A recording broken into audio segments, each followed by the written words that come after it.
Greetings, Taco Faithful. Thank you for joining me again this week. Once again, it's Larry Williams, OAW Commander-in-Chief, and I'm here to bring you all yet again another Top 5 video segment right here on Otaku Assemble Weekly. And as always, here to bring you the latest in this week's Top 5 video segment. Now, in regards to this week's topic, I was actually pretty stoked. The first time I saw it mentioned in one of my previous top 5 videos, and I mentioned in last week's video that I was actually hoping it'd get voted up for me to discuss. And sure enough, lo and behold, you guys voted up for me to discuss my top 5 favorite WWE superstars. Now, I mentioned multiple times before in previous videos, in previous live streams, and there actually was a video,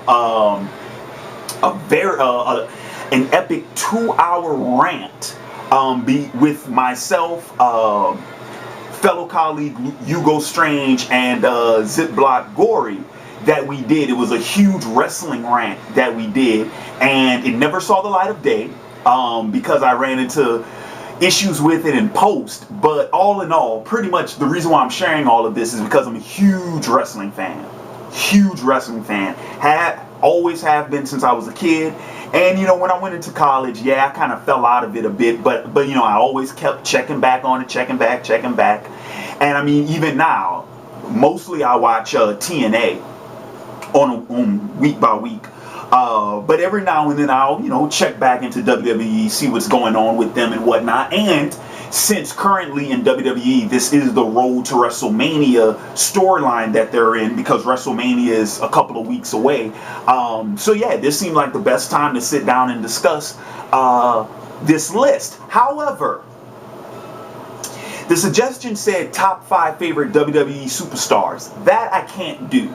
I found that after I made this list, it would actually be unfair to some of the individuals on this list to limit it strictly to WWE. Nah. I got favorites all over the place, regardless of if they're in WWE, if they're in TNA, or whatever. So I'm just going to discuss my top 5 favorite professional wrestlers, period. Favorite of all time. And starting off that list at number 5 is none other than Jeff Hardy, who currently just made his return to TNA under a new character named Willow, which I knew it was him from the first promo that they did for Willow a couple of months back. I immediately knew it was Jeff Hardy.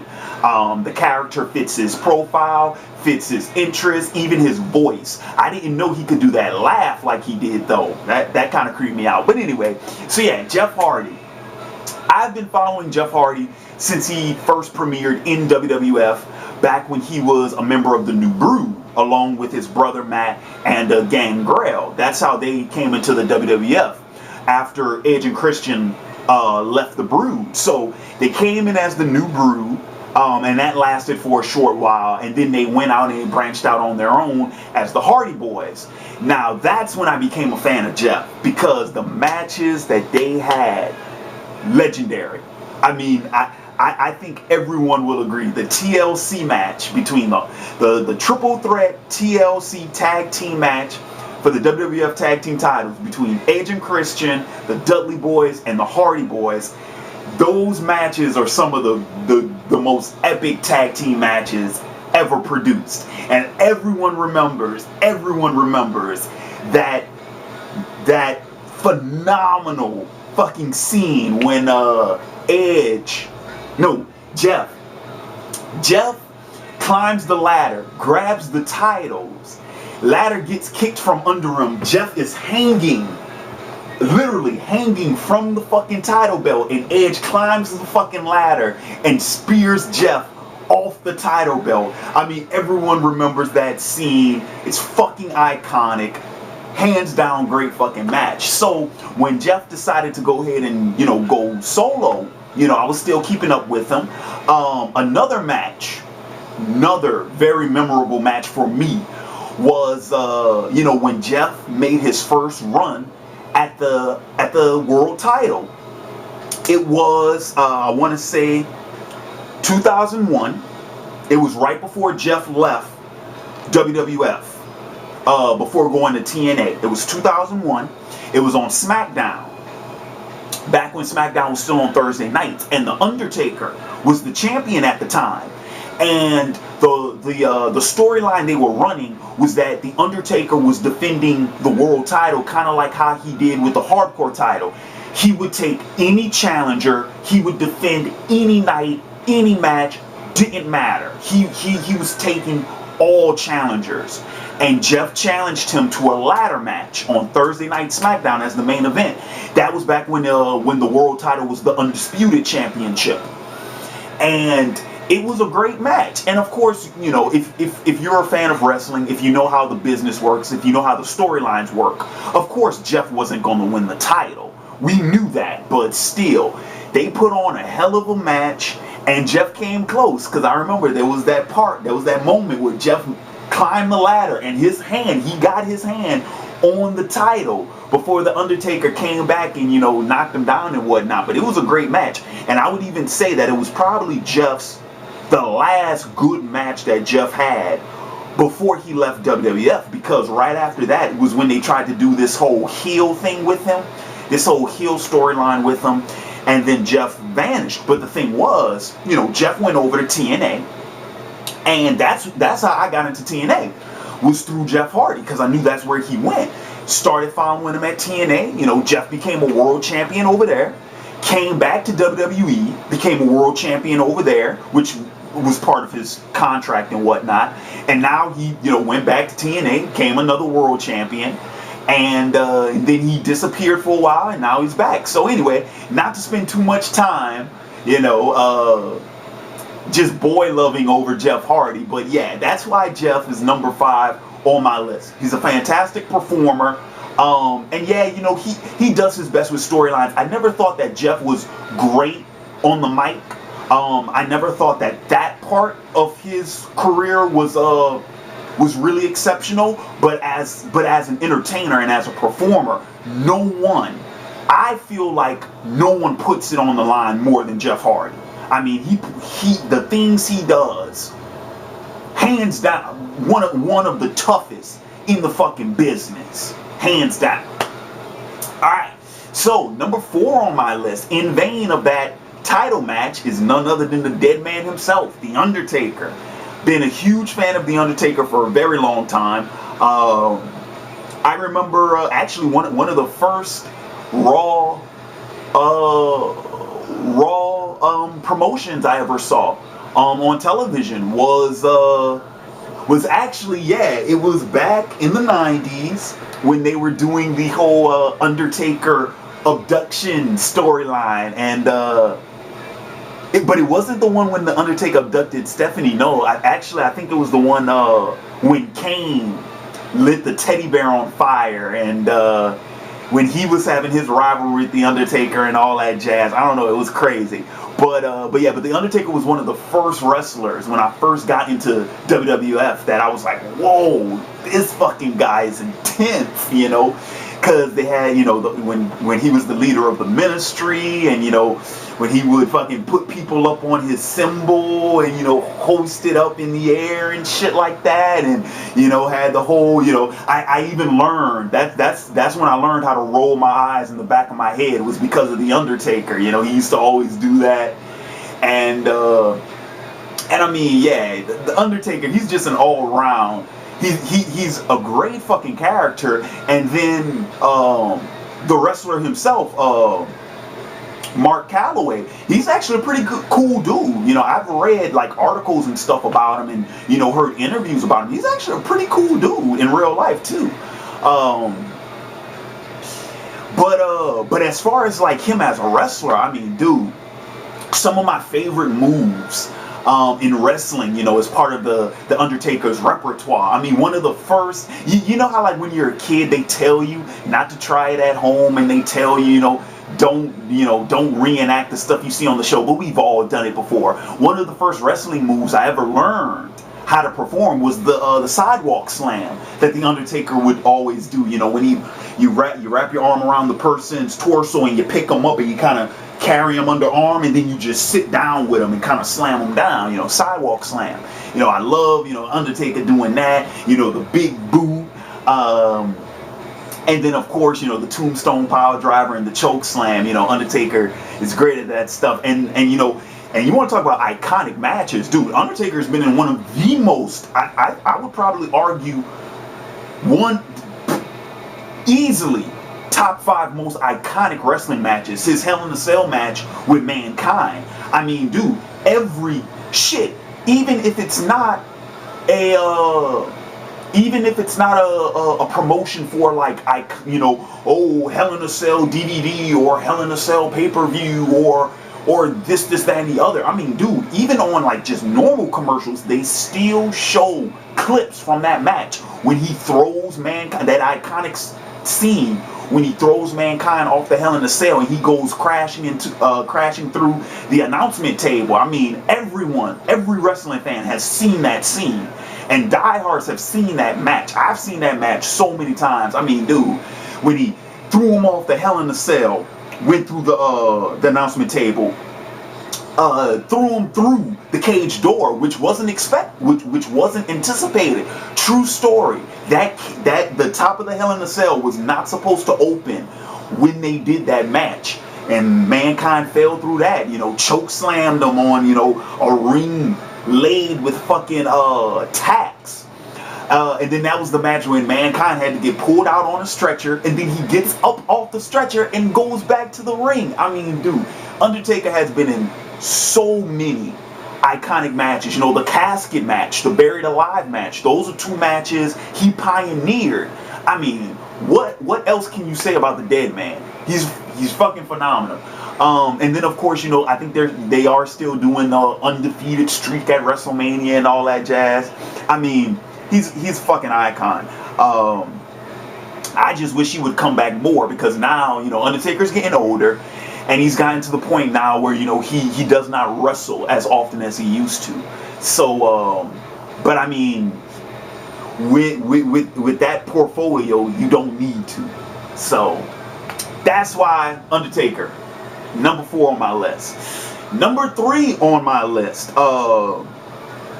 and speaking about The Undertaker, another iconic match The Undertaker had was one of his first big WrestleMania appearances against none other than my number 3 pick, Hulkamania. Yes, love fucking Hulk Hogan. Love Hulk Hogan. Now, it is funny that Hulk Hogan is 3 on my list, because actually Hulk Hogan was the reason I got into wrestling in the first place. I knew Hulk Hogan before I knew he was a wrestler, because, back in the early 90s when I was coming up, when I was a little kid, Hulk Hogan did a lot of kid movies back then, and so I knew who he was from those movies before I knew he was a wrestler. But sure enough, that's how I got into WCW, was through Hulk Hogan. Because, when he had the whole NWO thing going on, Hollywood Hogan, when he was a heel, that's how I got introduced into him, and I enjoyed seeing him, because it's kind of weird. I saw him on these old kid movies where he was always the good guy, and and then watching him on WCW be the bad guy, Hollywood Hogan, I was like, what? This is crazy. And then even when he came back to WWF, when they had the NWO revival, and he had that iconic match with The Rock at WrestleMania 18, same deal, it was Hollywood Hogan versus The Rock, and I was a huge Rock fan at the time. So it was like, oh man, these are like my 2 favorite wrestlers going toe to toe, the old school versus the new school, and that's the significance that match held. It was the passing of the torch, if you will. But then, dude, I remember when Hulk came back with the red and the yellow, man, I was like, oh, dude, Hulkamania, man. And yeah, bruh. I mean, following Hulk Hogan from WCW to WWF. Even, Hogan Knows Best, when he had his reality TV show in the 2000s. I watched that faithfully every weekend I was watching. And then finally, when Hulk came back to TNA, I was fucking ecstatic. Because here's my thing about Hulk Hogan. And this is going to wrap up my discussion on him.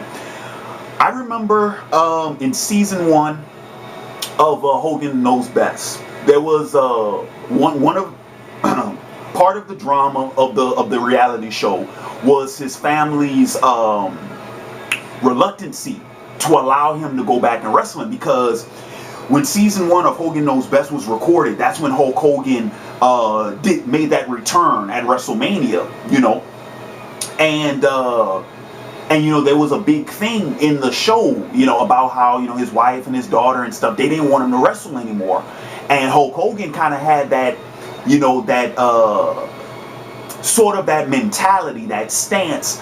I call it the Rocky 2 effect, where he pretty much said, it's like, well, if I can't wrestle, I need to be around it. And from that moment, and keep in mind, this is mid 2000s now. I said it back then. I said Hogan needs to promote. He needs to be a manager or a GM. He needs to be like in the wrestling scene, but not in the actual ring. And so when Hulk becomes the GM over at TNA, eventually, I was like, well, shit.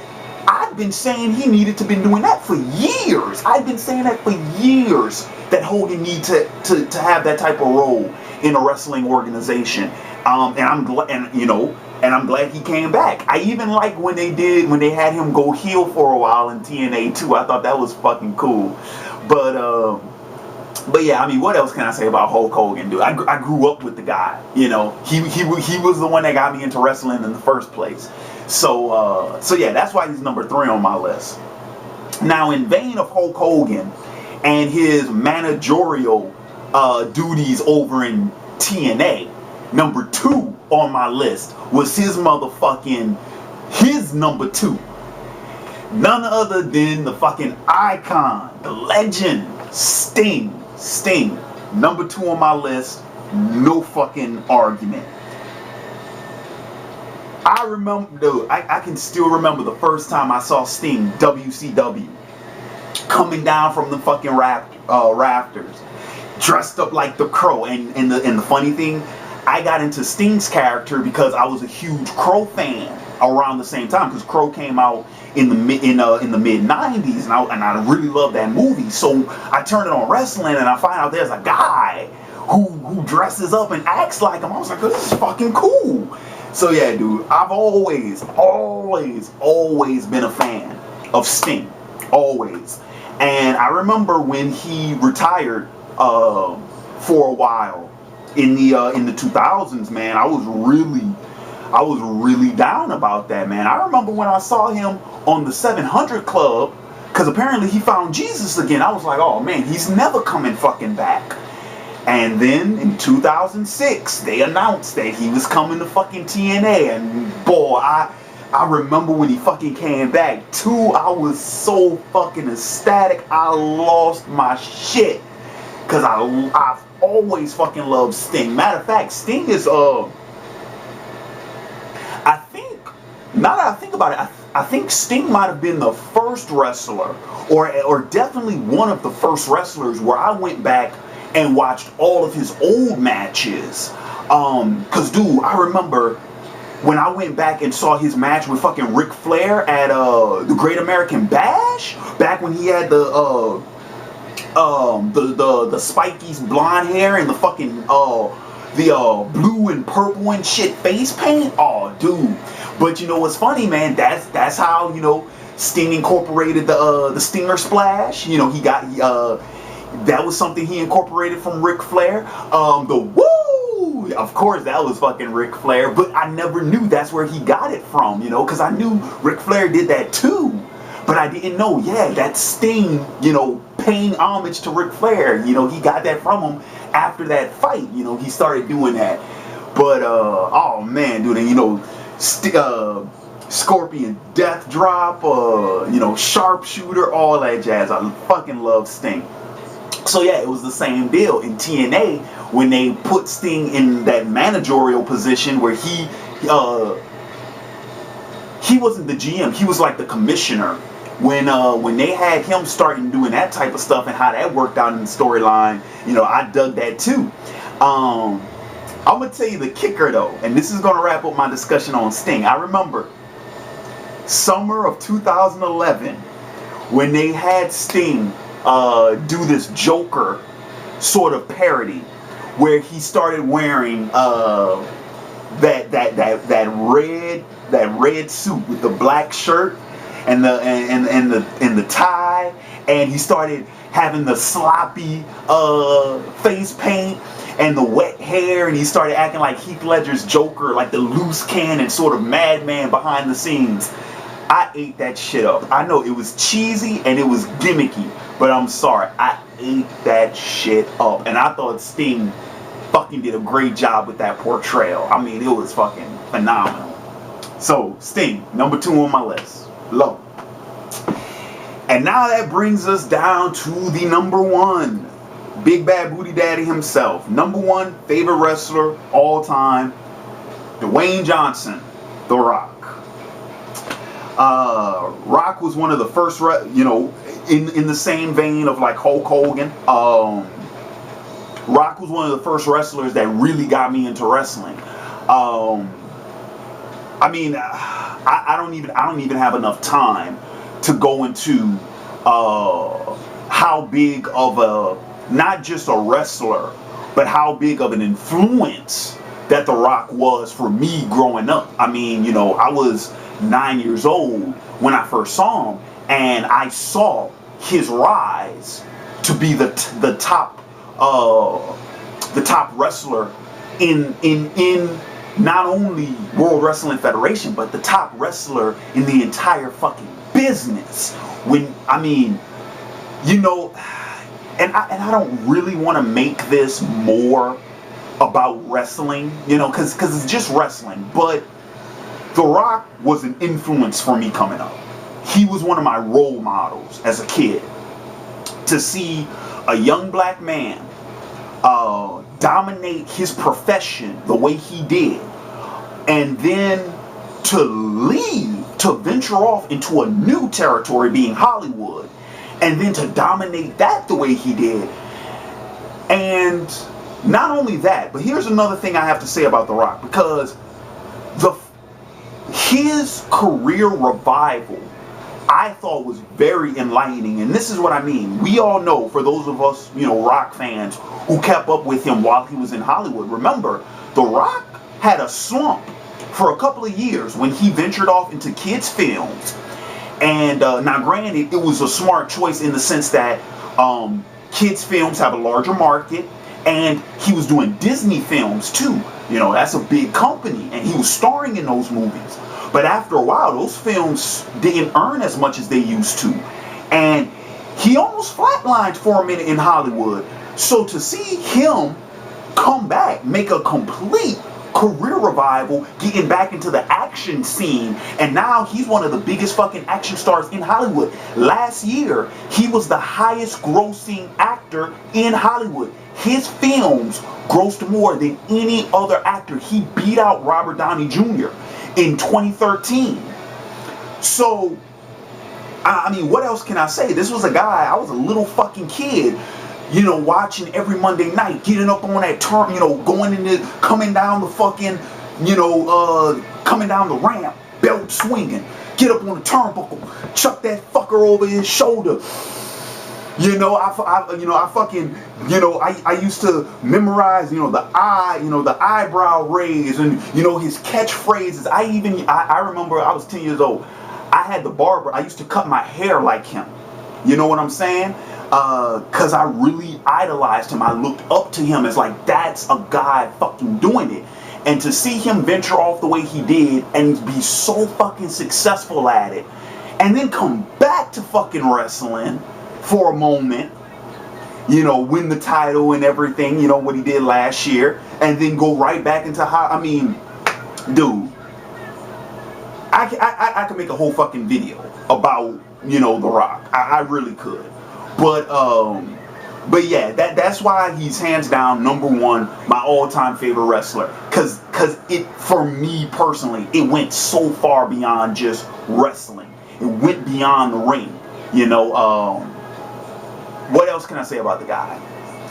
So anyway, so that is going to wrap up my top 5 favorite professional wrestlers. That's going to conclude this week's top 5 video segment. I want to thank you all for joining me again this week, and in the comments below, let me know your thoughts. Who are your favorite wrestlers?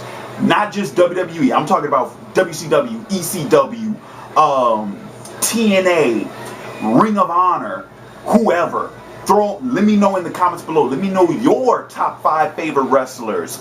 I'm also interested. Top 5 heels, top 5 faces. Let me know.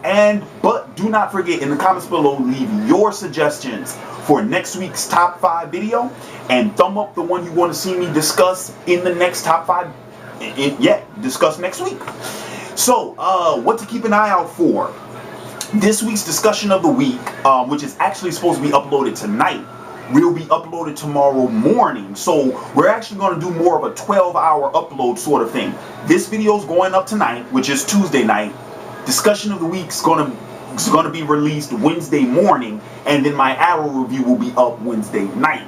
So keep an eye out for both of those. And with that being said, this has been Larry Williams, OAW Commander-in-Chief, signing off. And until next time, peace.